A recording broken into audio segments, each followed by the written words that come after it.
পাহাড়ি জনপদের সড়ক জুড়ে খানাখন্দ, উঠে গেছে বেশিরভাগ অংশের কার্পেটিং, ঝুঁকি নিয়ে হেলে দুলে চলছে যানবাহন।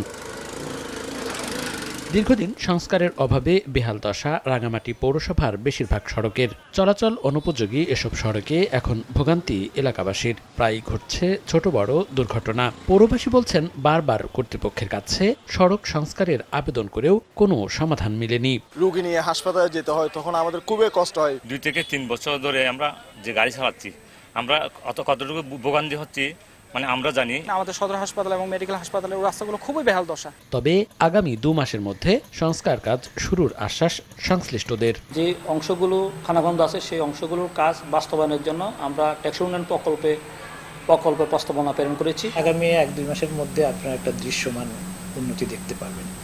এখন যে আমাদের সম্মানিত জনসাধারণের যে ভোগান্তি, আমরা আশা করি এটা আর থাকবে না। রাঙামাটি পৌরসভায় মোট 68 কিলোমিটার সড়ক রয়েছে, যার মধ্যে 10 কিলোমিটার অংশ কার্পেটিং করা।